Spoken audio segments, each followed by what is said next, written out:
Hello friends, welcome to my YouTube channel CK education hub.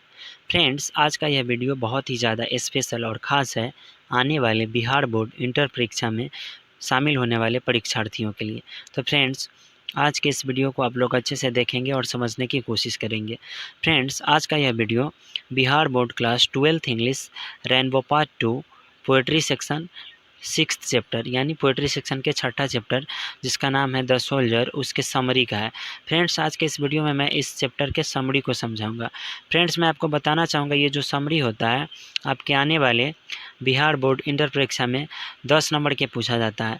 एक जो summary रहता है वो पोएट्री सेक्शन से रहता है और दूसरा समरी रहता है प्रोज सेक्शन से।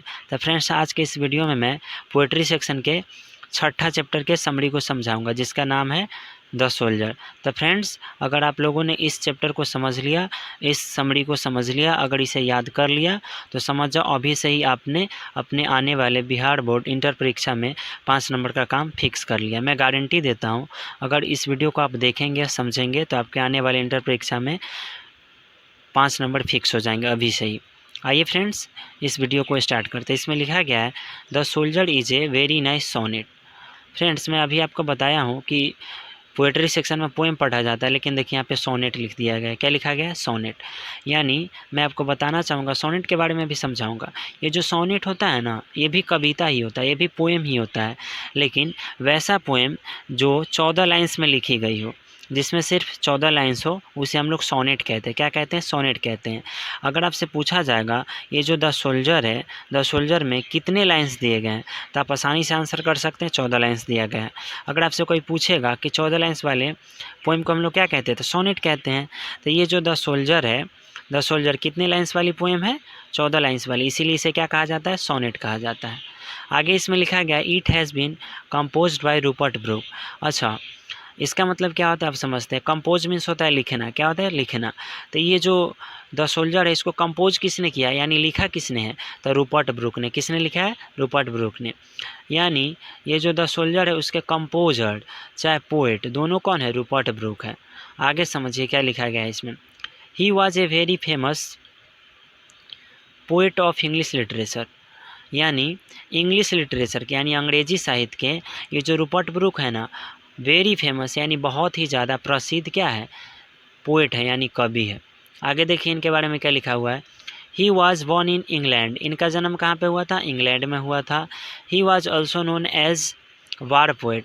ये ना वार पोएट के रूप में भी जाने जाते हैं, मतलब योद्धा कवि। वार पोएट मीन्स क्या होता है? योद्धा कवि। क्या होता है? योद्धा कवि। देखिए फ्रेंड्स, अभी जो इस समरी का मैं पहला पैराग्राफ पढ़ा हूँ उसमें ये बताया गया है कि ये जो द सोल्जर है ना, बहुत ही अच्छी सोनेट है और इसको रूपर्ट ब्रूक ने कंपोज किया है यानी लिखा है। आगे इनके बारे में लिखा गया है he was very famous poet of English literature. यानी अंग्रेजी साहित्य के रूपर्ट ब्रूक बहुत ही ज़्यादा प्रसिद्ध पोएट है यानी कवि है। He was born in England. और इनका जन्म कहाँ पे हुआ? इंग्लैंड में हुआ। He was also known as war poet. और वो इंग्लिश लिटरेचर में वार पोएट के रूप में यानी योद्धा कवि के रूप में जाने जाते हैं। आइए फ्रेंड्स, इसके दूसरे पैराग्राफ को पढ़ते हैं और समझने की कोशिश करते हैं। इसमें लिखा गया है in this sonnet he has shown the love and respect towards his country England. अब इसके हिंदी को समझते हैं। इन दिस सोनेट यानी इस सोनेट में ही हैज शोन उन्होंने दिखाया है यानी दर्शाया है द लव एंड रिस्पेक्ट यानी प्रेम और रिस्पेक्ट मतलब होता है देश के प्रति जो आदर होता है, मन में जो सत्कार होता है उसे हम लोग रिस्पेक्ट कहते हैं। तो अपने देश के प्रति इनके मन में जो प्रेम है, जो लगाव है और अपने देश के प्रति जो आदर है टुवार्ड्स हिज कंट्री मतलब अपने देश के प्रति इंग्लैंड जिसका नाम क्या है? इंग्लैंड। यानी इनका जो देश है इंग्लैंड, इंग्लैंड के प्रति इनके मन में जो रिस्पेक्ट है और जो लव है उसको बहुत ही सुंदर तरीके से इस पोएम में दिखाने की कोशिश की और दिखाए हैं। आइए फ्रेंड्स आगे बढ़ते हैं। आगे क्या लिखा गया है?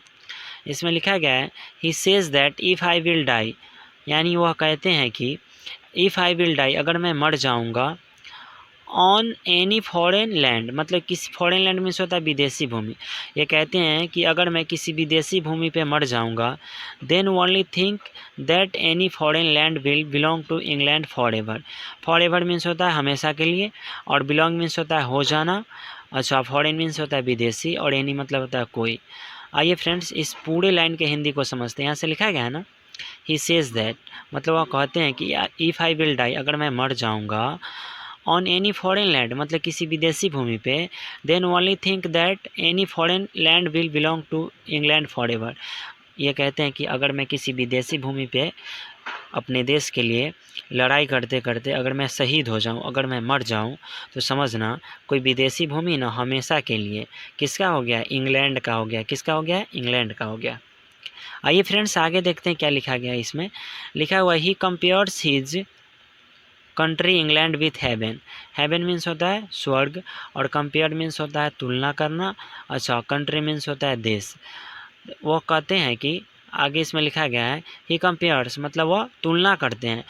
किसका तुलना करते हैं, तो हिज कंट्री, अपने देश का, इंग्लैंड, जिनका नाम क्या है, इंग्लैंड नाम है, तो अपने देश इंग्लैंड की तुलना वह किससे करते हैं, हेवन यानी स्वर्ग से करते हैं। आगे देखिए क्या लिखा गया है, he says that the happiness which is found in heaven. ये कहते हैं कि हैप्पीनेस मतलब जो खुशी, खुशी जो कहाँ पे मिलता है, स्वर्ग में मिलता है, जो स्वर्ग में पाया जाता है। I find this happiness in my country England. ये कहते हैं कि जो खुशी किसी को स्वर्ग में मिलता है, हेवन में मिलता है, वो खुशी मुझे कहाँ मिला है, वो हैप्पीनेस मुझे कहाँ मिला है, तो अपने देश इंग्लैंड में मिला है। आगे ये कहते हैं my country has given me a lot of happiness. और ये कहते हैं कि मेरा जो कंट्री है, मेरा जो देश है, मुझे ए लॉट ऑफ हैप्पीनेस मतलब मुझे बहुत सारी खुशियाँ दी है। So I am proud of my country, इसलिए मुझे अपने कंट्री पे, मुझे अपने देश पे क्या है, गर्व है। आगे वह कहते हैं he also says that I am always ready to sacrifice my life for my country. आगे वह कहते हैं ही ऑल्सो, मतलब वह कहते हैं कि वह हमेशा रेडी रहते हैं।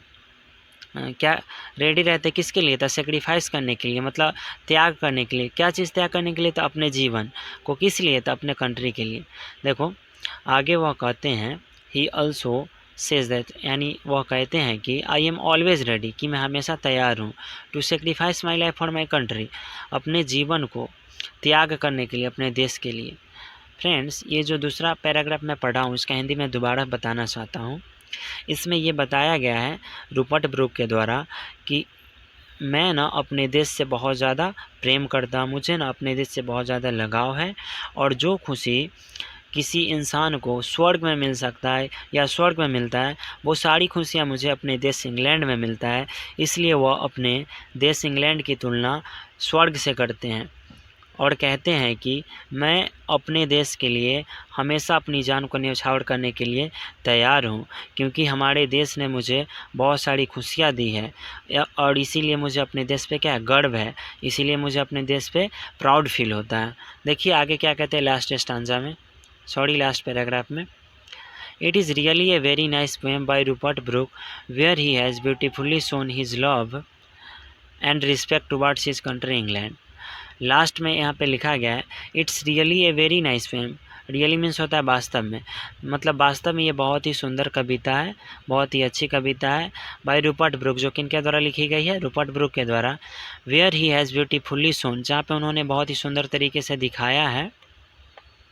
शोन मीन्स होता है दिखाना, हिज लव मतलब अपने प्रेम को, अपने प्यार को, एंड रिस्पेक्ट और अपने आदर सत्कार को, टुवर्ड्स हिज कंट्री इंग्लैंड मतलब इनके कंट्री जो इनका इंग्लैंड जो है, इंग्लैंड के प्रति इनके मन में जो आदर है, जो सम्मान है, और इनके मन में जो प्रेम है, जो प्यार है, उसको उन्होंने बहुत ही सुंदर तरीके से इस पोएम में दिखाया है और बताने की कोशिश की है।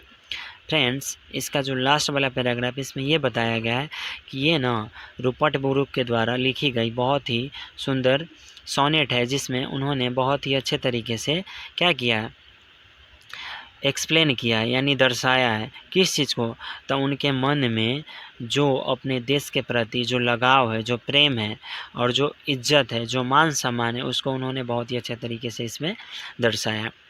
फ्रेंड्स मैं ये जो समरी समझाया हूँ, अगर आपको समझ में आया होगा, अगर ये वीडियो आपको अच्छा लगा होगा, तो आप मेरे इस वीडियो को लाइक करेंगे, कमेंट करेंगे, और मेरे चैनल सीके एजुकेशन को सब्सक्राइब करेंगे, और अपने दोस्तों के साथ शेयर भी करेंगे।